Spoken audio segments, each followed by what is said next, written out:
Welcome to Literary AF Podcast. Hello, you're listening to Literary AF Podcast. My name's Danny. I am Sheldon and Arlene today. Or just? We'll go with both today. Okay. That's how I'm feeling.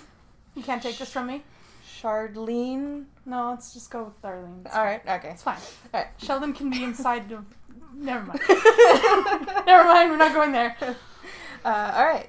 So, today we're going to be talking about a book called Peter Darling by Austin Chant. And, we both read this one. Yep. I read it about a month ago. You read it a couple weeks ago. Yep. So to start, I'll read the back of the book here. The font is very hard to read. It is very hard to read on the back of the book.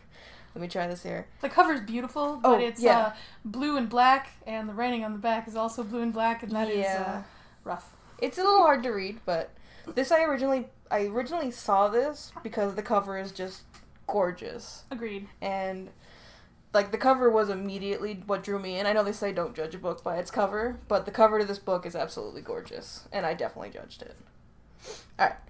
So, the back of the book says, Neverland has changed, and so has he.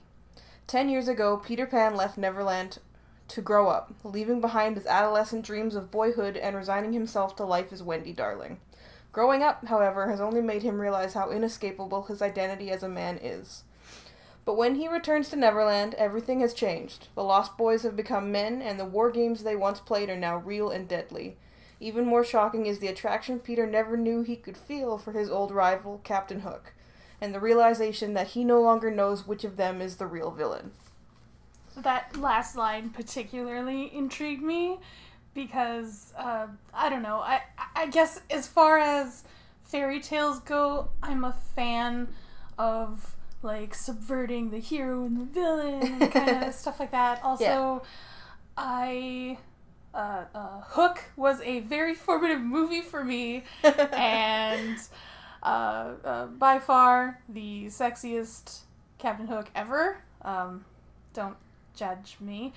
But, yeah, I mean, any book that's going to give me them sweet shipping feels later in life, I should say, I'm not almost dead, is A-okay for me.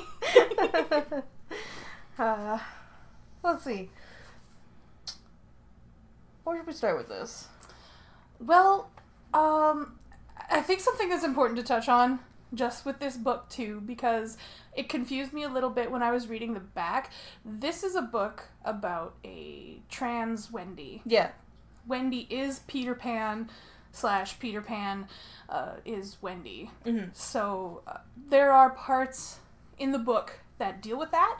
So I would say if that kind of thing is difficult for you as a reader to read for personal reasons, I would say keep that in mind when you pick up this book. However, I found it done in a very heart-wrenching way.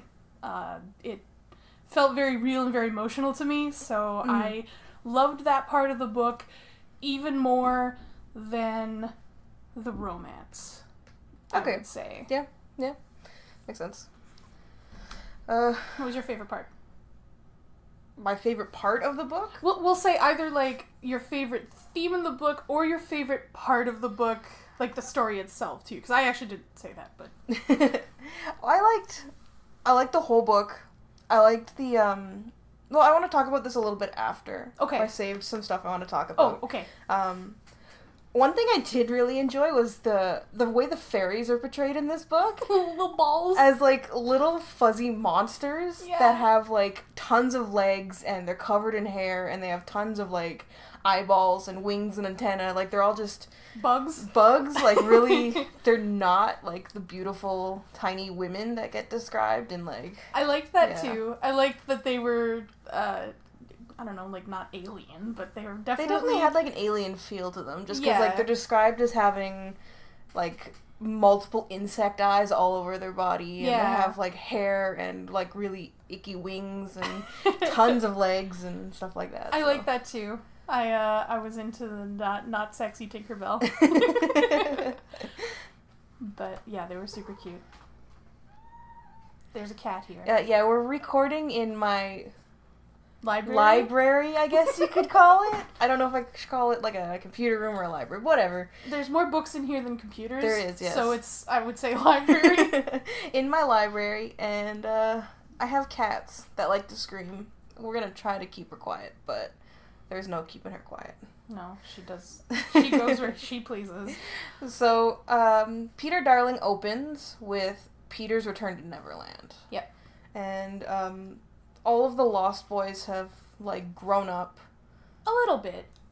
I would say it doesn't feel to me like they have grown up as much as they've become, like, adults. Adolescent / young adult. I was a young adult. Males. Yeah. I don't know. I kind of got the impression that the only real, like, young adult male was... Oh, I forget his name, but their new leader. Oh, their friend. Yeah, I don't have his name on my Emmett. letter. Was it? Ernest? Ernest. Yeah, we did it. Yeah. So, but, I mean... I guess me being wrong? I guess, spoilers, we're gonna talk about some stuff in the book that kind of gets... Like, it surprised me when it happened a couple times. Like, there's a couple moments. Like, yes. So, maybe, because this book is fantastic, if you're gonna read it and you want to be completely surprised, read it before you listen to this episode. Because we're gonna touch on some stuff that'll be like, wow. Or pause the episode, read it, and then come back. It's pretty short. It's not a super long book. It's about 200 pages, and the font is, like, decently sized. I read it in a single sitting, and I know you read it in very few sittings also. Yeah, 3, but I normally don't spend a whole lot of time sitting in one reading session. Yeah. I would say if you're a pretty fast reader, you could finish it in a couple of hours. Yeah. So, one thing I want to talk about, I guess, is... Well, Ernest, for one. This kind of relates to that, is... There's a revelation, actually almost exactly halfway through the book, where Peter Pan and James Hook they fight a kraken and then they get stuck in the cave system. Yep. And Peter is hurt? No. Peter's poisoned. Yes. Captain Hook is hurt. Yeah. And they're trying to get out of these caves together. And they get, I guess, it's like their bonding moment as a pair. Yes. But I think, that's the point where that kind of forces them to work together, because at this point they've still been at odds the whole time. Peter comes back to Neverland and is immediately like, "Ha-ha, Captain Hook, I'm going to fight you." and yeah, so this is a little bit different where they're in shared danger, so it's good for relationship thing.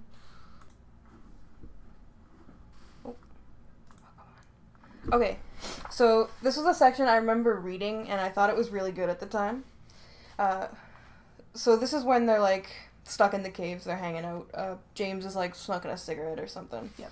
And he says, "I suppose you never gave any thought to the adults who have to deal with your games," he said. "Imagine having a well-cultivated pirate crew and an established career as terror of the seas, only to have a bloody 10-year-old show up claiming he's the spirit of youth and joy and your unholy nemesis. Oh, and he's rallied a bunch of other little boys to come and kill you. Serves you right for being a pirate," Peter said. "I was never so much as a pirate as when you started insisting we were mortal enemies," said Hook. "Before that, I hardly ever thought of myself as a villain. I was barely vicious. Oh, and it's my fault you're awful. I'm only saying the story seemed to demand it, and I suspect it was your story," Hook sighed, settling against the cave wall. His voice grew stronger as he went on. Talking seemed to comfort him. "It used to be my story, you know, when I was a boy and I had Neverland to myself, but then you came along and you were so ruthless and insistent, before I knew it you'd snatched the narrative away from me.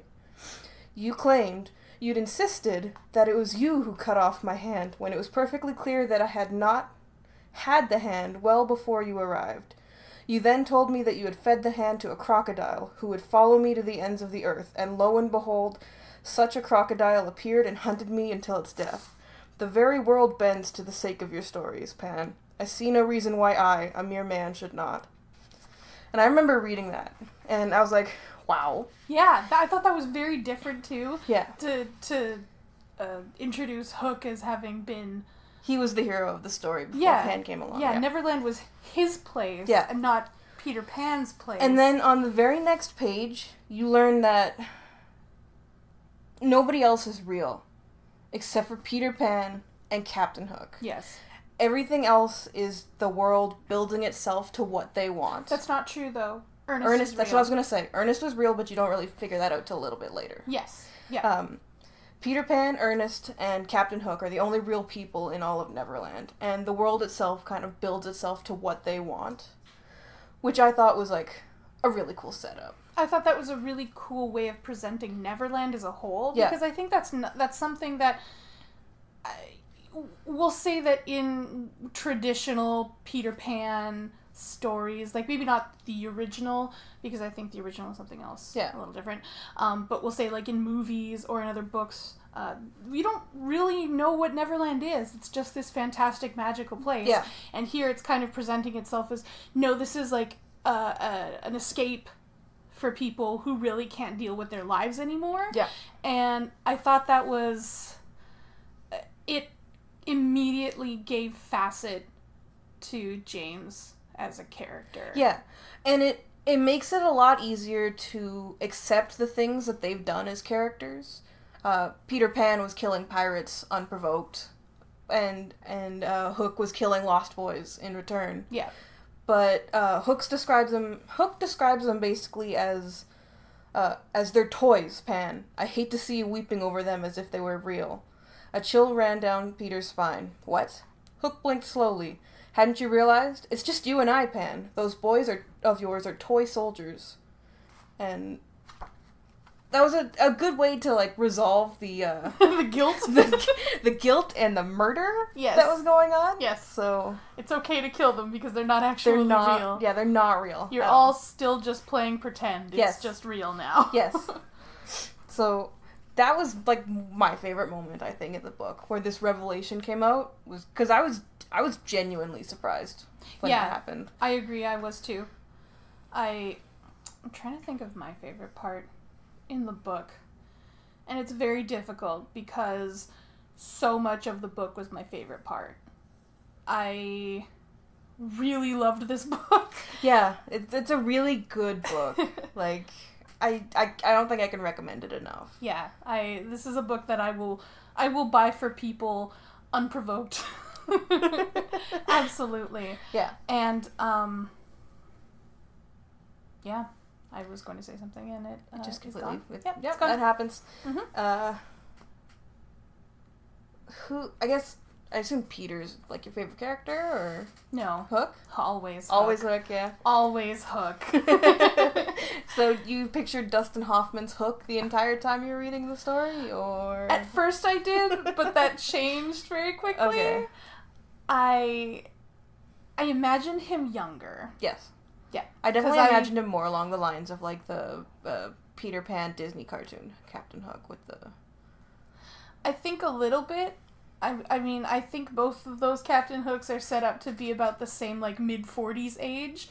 Sure. I was imagining him more late 30s-ish. Sure. Around my own age. So, you know, so that it's at the point, too, where a man in his 30s still playing pretend pirates is not out of the question. I mean, I'm in my 30s and I still play pretend. Yeah. On the internet, don't judge me. We also play Pathfinder, so... Yeah, we play Pathfinder. We play adult pretend. Grown-up pretend. So, yeah. Yeah, so to me, I guess that felt more real, and it also made the ending make a little bit more sense to me as well, but I don't know if I want to spoil that. I mean, we've spoiled big chunks now at this point. Are we in? Yeah, I think... There's not a lot we can talk about without spoiling this book. Yeah. Because it's a short book. Yeah. So. Okay. Well, I mean, I'm assuming at this point now that in for a penny, in for a pound. Yep. We're just going to talk about the whole thing at this point. So you have been warned. And but yeah, like at the end where it talks about how he came because he was so distraught about losing. He lost a lover. Yeah, his in the lover. War. Yeah. Yeah, and I'm imagining young men going to war as being in their late teens to early 20s. Yeah, that makes sense. So I'm imagining him, if he loses his lover early on in the war, he's about mid-20s, he goes to Neverland, screws around for 10 years, comes back, and his life is a dusty shambles. Yeah, but that cabin in the woods. Yeah. So that's kind of where I landed on him. And I also landed there because I love villains, and I love villain redemption. Yeah. And I think by making Hook part of... Like, he was a hero at one point, too. He was, like, the hero of the story in Neverland. He was the protagonist. At one point, he was the only one in Neverland, and it was just his story. Yeah, exactly. Before Peter came around. And they don't really talk about what he did then. I assume he was just captain of a boat of a bunch of men, and some of them were really handsome, and he had a sweet life full of riches and sailing and lots of booty. Yeah. Lots of booty. Lots of booty. So, and I think for an adult man, that's a reasonable fantasy to have. Sure. Yeah. So, so he wasn't a villain at that point, but he became one, but he never was one. He was never a villain. He just played into Peter's story, and Peter cast him as a villain. Yeah. And I think that's... I want to say cute. I don't think that's the right word, but we're landing on cute. That's what I'm going with. So, it's kind of like he was... It feels to me more that he was playing along with this little kid's fantasy and just, I'm the bad guy, rah! Sure. Yeah. Rather than actually being a bad guy. Yeah. Yeah, that works. Yeah. I guess. I also like that Hook never had a hand, even before he was in Neverland. Yes, yeah. And the Hook became part of his story when he was in Neverland, and then Peter took that story and turned it into the whole thing with the crocodile. And I cut off your hand and I fed it to a crocodile, now the crocodile's following you forever kind of thing. Yeah, and that's another thing where he's playing pretend with Peter again, because he never had a hand, so he's like, oh, okay, alright, crocodile, oh no! Yeah. So that, I don't know, I appreciate Hook in that way, and I think they never really go into his reasons for doing that, to just, like, becoming that villain, and I want to say it's probably just being lonely. If he knew at that point that none of this was real and all these people around him were not real, to have this upstart come in and start being like, I'm the boss now, die pirates die, I'm 10. I could see him just being like, alright, kid, let's go for it. I think there's a point where he, like, talks about finding new members for his crew, and he just brushes it off like, I guess I'll find them in a shipwreck somewhere or something. And that's just, like, he just picks them up whenever he needs new crew members, basically, is how I interpreted that, because the world is just, like, doing whatever he needs it to. Yeah, so. Yeah. And I think we should actually talk about their relationship, too, because that's something that... This is a romance novel! It is a romance novel. This is absolutely a romance novel. So, and, I think I would have loved it to have been longer, because I think that relationship could have been developed slowly, and it would have been a sweet slow burn. Yeah. As it was, I mean, I still liked the romance and the way they kind of went for it. Yeah. But I wanted more. And I think if it went much longer, it may have become too long, though. I think so. I think that's reasonable to say. So, I think part of me just wanting more is because I just wanted more book. I thought it was, like, a really good length. It's one and done. It's over. You know, you get just a short blast of something really good instead of it potentially becoming too long. It drags on too much, you know? Yeah. And I like that kind of the catalyst of their relationship becoming more than just good guy versus bad guy is the revelation that Peter gets that this is not real, that he and Hook are the only real people, and so it kind of forces him to start looking at Hook as a real person. Yeah, for sure. And not as just his enemy. Yeah. Hook is there because they're there for the same reasons. They were unhappy. Peter was escaping a life that was terrible, and Hook was escaping the loss of a loved one and depression and loss. Yeah.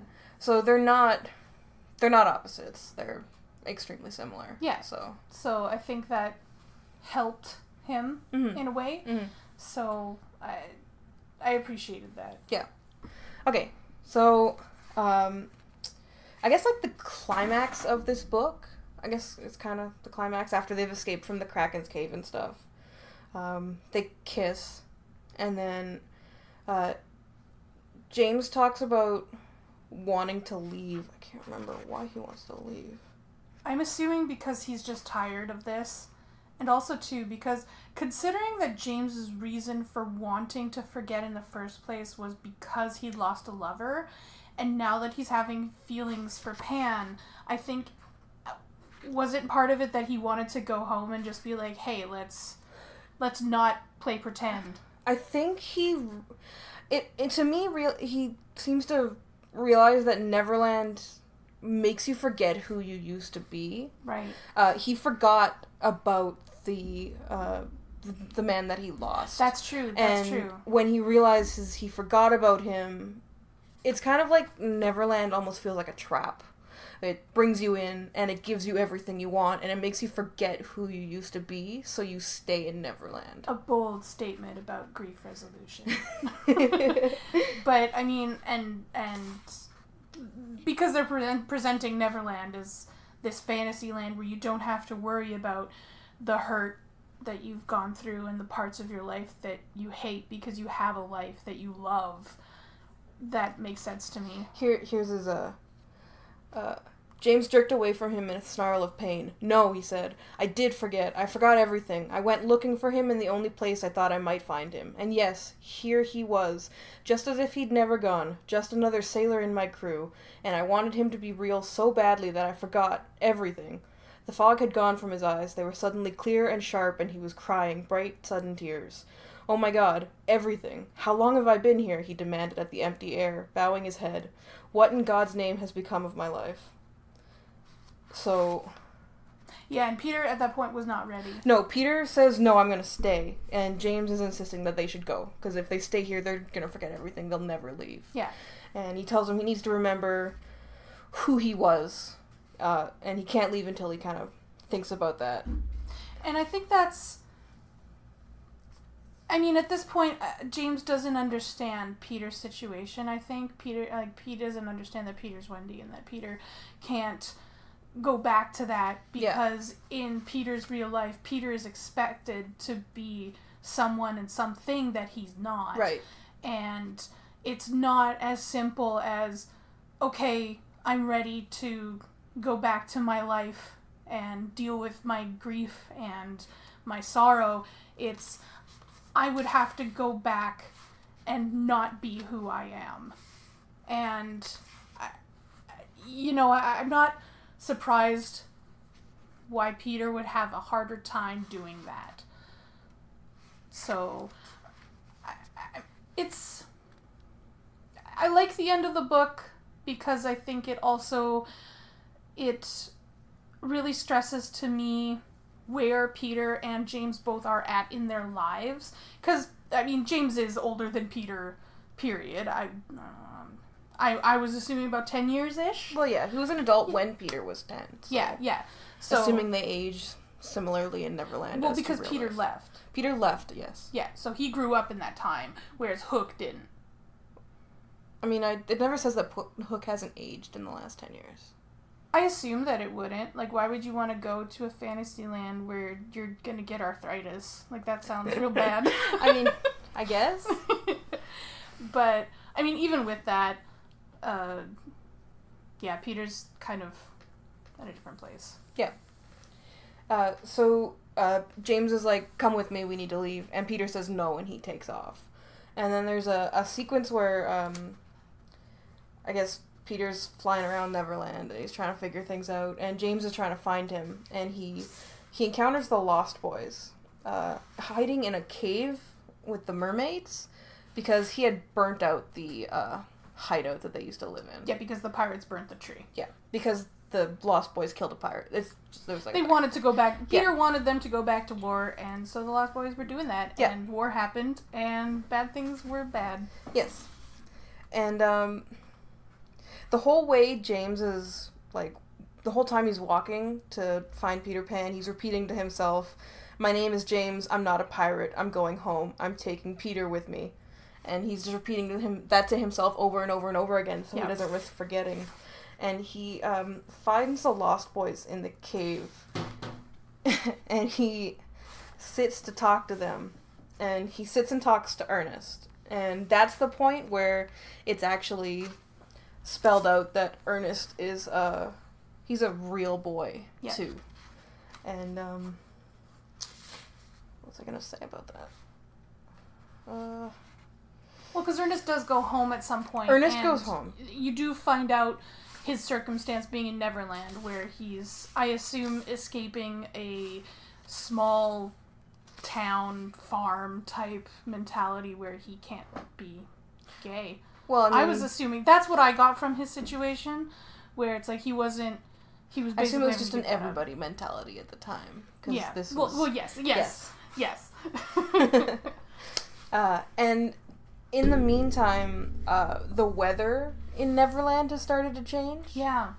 It started snowing, even though it's been beautiful summer weather up till this point. Everything is covered in snow and ice, and I think the Fairy Queen tells Peter that it's because of him. Yeah. And the way he's feeling. Yeah. And that's significant because it also emphasizes how much of Neverland revolves around Peter. Yeah. Because Peter is just so there, like presence there. Yeah. Is so strong. Yeah. There's a point where Peter, he changes his mind, and I'm just trying to figure out what it is. I guess just the thought of, leaving Hook. Yes. Makes him change his mind and realize that, they can't stay here forever. It's also talking to Ernest. And, he finds Ernest, and, Ernest going back, I think, is the biggest... He tells Ernest to go back. Yeah. He tells Ernest, and then he walks him back to the point that brought him to Neverland. Everybody enters Neverland through a different point. James sailed in on a boat. Peter flew in from the sky, and Ernest just walked in through a corner of the bedroom where he used to live. Yep. And Peter walks him back and tells him he needs to go home. He can't stay here. And then Peter finds a note that Hook left with the Fairy Queen. Yes. That basically says, I've gone home. I adore you. I adore your stories. I want a chance to adore you in the real world, whoever we are out there, if you'll let me. I don't want you to stay here, not because I care about you, but because you've saved my life, whether you like it or not, and I can't bear the thought of running away while you stay trapped. Actually, I'm selfish, and I want to be with you. I want you to come with me, and I swear to God, if you do, I'll give you whatever home I have left out there. And it's just a long, I love you note. I cried. And it ends with I've just remembered that I just remembered my surname. It's Harrington. That's one more thing I wouldn't have gotten back without your help. Please, please come. And then my whole heart. Peter leaves on a little dinghy, and he sails out the way that Hook came out. He came in and out, so he doesn't know if that's going to take him back to wherever Hook was when he entered Neverland, he took a risk. And it paid off. Ernest could have been sneaking cute, hot Peter into his room this whole time. And then, Hook wakes up. They wake up in bed. Yes. Yeah. They wake up in bed in James Harrington's little artsy cabin in the middle of the woods. I love the reveal that he was an artist. Yes. Of all the things that I expected Captain James Hook to be, I never would have expected an artist, which I thought was so cute. Yeah. And also, it's a beautiful little cottage by a lake, and there's an apple tree growing. And have to dust everything off because it's been abandoned for a decade, but... Yes, but it is so perfect. Please. Very cute. Very cute. I loved it. And they're happily ever after. Basically. Yeah. Basically. And it's cute. It's very cute. And Peter gets to be Peter forever. Yeah. Hook, James never questions anything. He never says anything about Peter. Yeah. Because it says that when they come back, they look kind of different than what they used to. Yes. James he's still got the same aspects of who he was as Captain Hook, but he's chubbier, or he's got, like, just different parts of his appearance are not quite the same. Still wearing a dressing gown, favorite part.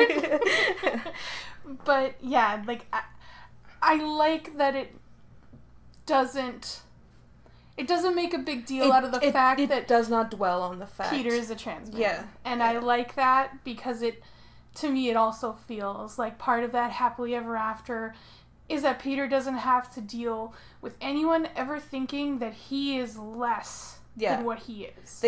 There's no explanation. They just accept each other. Yeah. Exactly for who they are. Yep. Hook is missing a hand in the real world. I believe it says he was, like, born without one. Yep. It's just... Yep. And Hook never asks questions. This is just who they are, and they can be each other. I mean, they could have... I'm sorry. Just... When we talk about Hook not having a hand, I'm just imagining, like, the little hand growing out of the stone, and I'm just... Deadpool. Oh, you're thinking of a Deadpool. Too weird. No, I'm sorry. that is irrelevant to this conversation. No, let's not do that. No. Editing Danny, fix me. Probably won't. Okay. Oh, no. I just went there. Yeah. It's okay. I'm tearing up, so I had to dispel that a little bit. Yeah. This book gave me a lot of feelings, guys. It's great. Yeah. I bought it because it was a beautiful cover, and the story is A+. It doesn't do the cover justice. Or I guess the cover doesn't do it justice. I would say if you're buying books for beautiful covers and expecting them to not be good on the inside, this book definitely is not that. It is just as beautiful on the outside as it is on the inside. Yes. And buy it for your friends. Buy it for yourself. Family. Buy it for you. Yep. Twice. Have one to keep on the shelf and have one to read so you don't feel bad when you crack the spine. Exactly. Yeah. It's a coffee table book. Do it. Yeah. It's absolutely gorgeous. So, those were our feelings for Peter Darling by Austin Chant. And I can't wait to read the rest of their books. Yes. They have some other ones coming up or out. Yep. Somebody recommended one to me on Twitter. Okay. I'll find the name for it. They said it was really good. So. Good. So we will likely be revisiting Austin Chant at some point. Yes. Cool. So look forward for that. Okay, where can they find us? They can find us on Facebook, Literary AF. We're on iTunes, Spotify, YouTube, Literary AF. I'm on Twitter, LiteraryAFPod on Twitter. I'm on Twitter as Catface Gargoyle. Yep. Instagram, LiteraryAFPod. Our Gmail, LiteraryAFPod@gmail.com. Podbean too. I said Podbean already. Did you? Podbean, Spotify, YouTube. We did something. Anyways, iTunes. We're all over the internet. We're in various places. You can find us. Email us. Yes. We love you. Alright.